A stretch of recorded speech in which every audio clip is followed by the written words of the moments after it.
ल साथीहरु, आज हामी चिकन ग्रेभी बनाउन सिक्दैछौँ। सुरुमा हामीले ग्यास बाल्छौँ र पकाउने भाँडो बसाल्ने। त्यसपछि मासुलाई चाहिने अनुसार तेल राख्छौँ अनि तेल बेसरी तातो भएपछि थोरै जिरा फुलाउने अनि मासु हाई हिटमा छोड्दिने।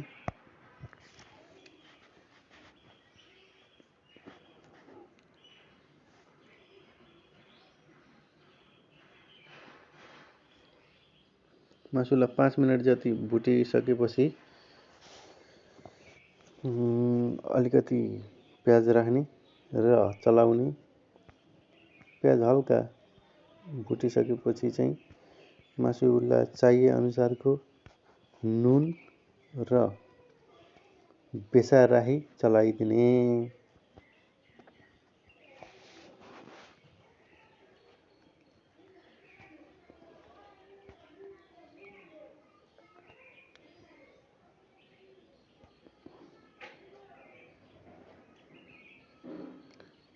त्यसपछि अलिकति मासुमा हरियो परियोको नाममा हरियो प्याजको पात र लसुनको प्याज राख्छौँ।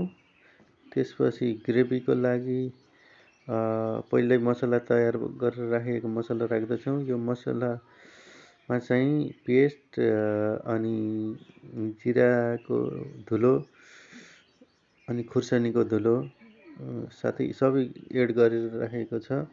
त्यो मसला पिसेको हाल्ने। मैले सजिलैको लागि यसरी सबै थोक एकैचोटि पिसेको थिएँ। अनि चाहिँ यो मसला पाकोस् भनेर मासु टेस्टी होस् भनेर ढाक्दिने।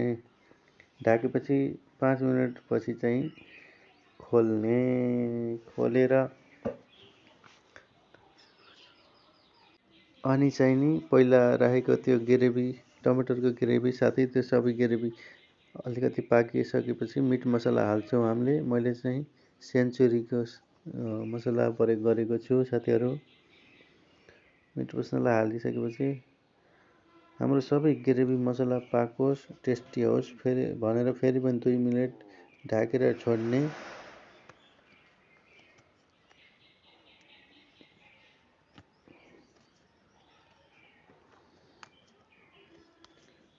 अनि त्यसपछि खोल्छौँ हामीले 2 मिनेट पछि खोलेपछि त्यतिकैमा मासु पाकेको हुनेछ। साथीहरु, यो भिडियो मन परेमा लाइक कमेन्ट शेयर सब्स्क्राइब गर्नुहोला। धन्यवाद। ल साथीहरु, मासु पाको। अब हजुरहरुले मासु केसँग खाने हो? भातसँग खाने कि रोटीसँग खाने त्यो तपाईको इच्छा। पाकिसकेपछिको मासुको कलर कम्बिनेसन हेर्नु ट्याक्क क्या दामी देखिएको छ। खाँदा त झन् क्या मिठो। आहाहा।